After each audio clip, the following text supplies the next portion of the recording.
The Quran presents Jesus, son of Mary, as a sign from God, not God himself. And this framing is one of the most powerful and misunderstood ideas in Islamic theology, especially for a Western audience shaped by centuries of church doctrine, political theology, and philosophical debates, because Islam approaches Jesus with deep reverence while refusing to elevate any human being to divinity, and this balance between honor and humility is at the heart of why the Quran's message about Jesus feels shocking to many Americans, yet profoundly coherent when examined carefully through history, scripture, and reason, because in the Quran, Jesus is not reduced, diminished, or denied. Rather, he is clarified, restored, and placed back into the long chain of prophets who all serve the same divine purpose, which was to call humanity to worship the one true God alone. And this idea immediately challenges the dominant Western narrative that divinity must be expressed through incarnation, because Islam insists that God's greatness is shown through transcendence, not limitation. And the Quran repeatedly emphasizes that God does not enter his creation, but guides it through revelation, signs, and messengers. And Jesus is described as one of the greatest of those signs, because his birth, life, miracles, and message all point beyond himself to the Creator who sent him. And this concept of a sign is central, because a sign by definition directs attention away from itself toward a higher truth. And the Quran uses the Arabic word ayah, which means sign, miracle, and proof all at once. And Jesus is called a sign because his existence itself testifies to God's power without requiring divinity. And this aligns with a consistent Quranic pattern where signs are never worshipped, but recognized as evidence and guidance. And when the Quran speaks about Jesus, it strips away later theological layers and returns him to his original prophetic role, similar to how Abraham, Moses, and Noah are portrayed as servants of God chosen for their righteousness, not their essence. And this is critical for an American audience, because modern Christianity in the United States is deeply influenced by post-biblical creeds, Roman councils, and philosophical interpretations that emerged centuries after Jesus lived.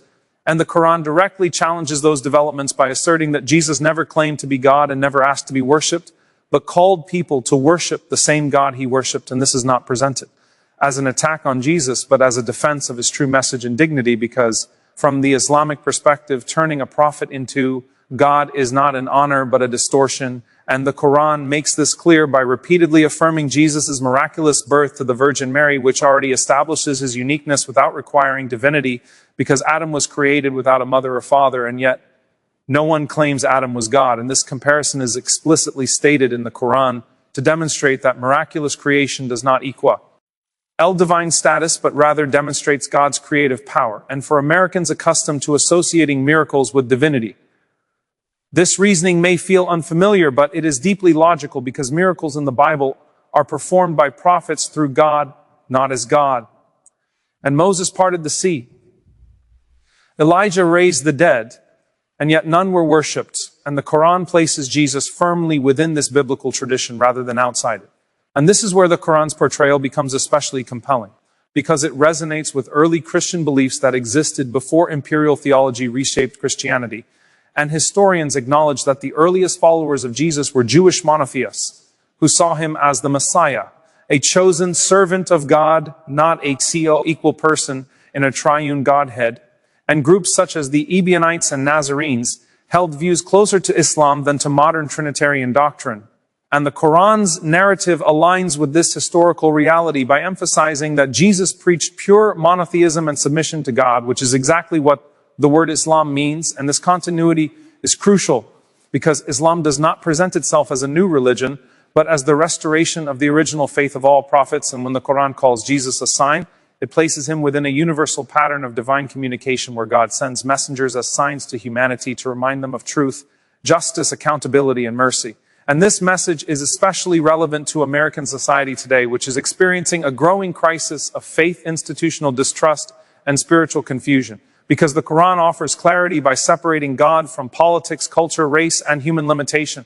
And by doing so, it presents Jesus not as a theological puzzle, but as a moral guide, a servant of God, a healer, a reformer, and a prophet whose life points upward, not inward. And this understanding removes contradictions that many thoughtful Americans struggle with, such as how God could be tempted, killed, or limited, and instead presents a God who is all-powerful, all-knowing, and beyond human weakness, while still being close to humanity through guidance and compassion. And the Quran emphasizes that Jesus performed miracles by God's permission, which preserves both God's absolute sovereignty and Jesus' honored status. And this phrase, by God's permission, appears repeatedly to prevent the elevation of the servant above the sender. And this is not unique to Jesus, but applies to all prophets, showing consistency rather than exception, and for a Western audience trained to see Jesus as an exception. This uniformity may feel radical, but it actually restores theological coherence and ethical clarity. And the Quran further reinforces Jesus' humanity by describing his emotions, his prayers, his dependence on God, and his mortality, which aligns with the biblical portrayal found in the Synoptic Gospels, where Jesus prays to God, submits to God, and distinguishes himself from God. And Islam takes these elements seriously, rather than reinterpreting them metaphorically.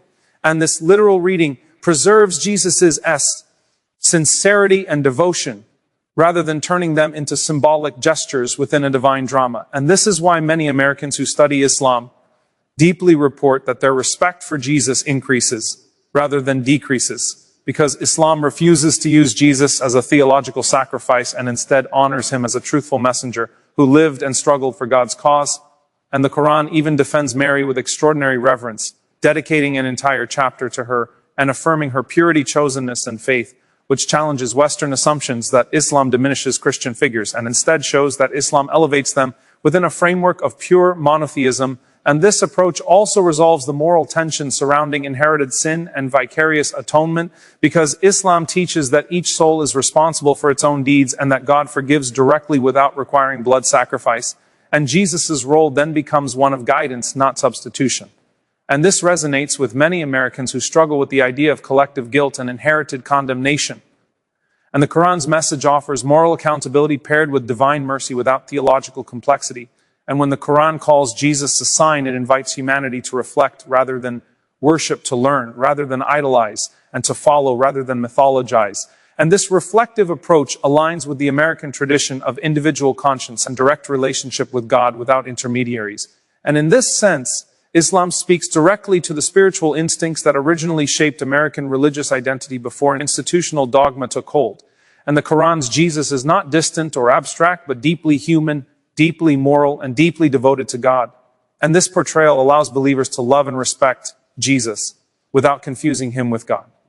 And this distinction is not merely theological, but practical, because it affects how one prays, how one lives, and how one understands responsibility and humility.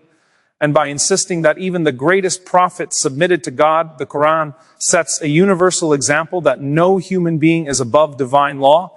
And this message challenges celebrity culture, hero worship, and religious absolutism that dominate modern American life. And it reminds humanity that greatness lies in submission, sincerity, and service, not status or essence. And the Quran's emphasis on Jesus as a sign also reinforces the idea that guidance is a gift, not an entitlement, and that miracles are tests, not proof of divinity, and that faith must be rooted in reason, conscience, and revelation rather than inherited doctrine.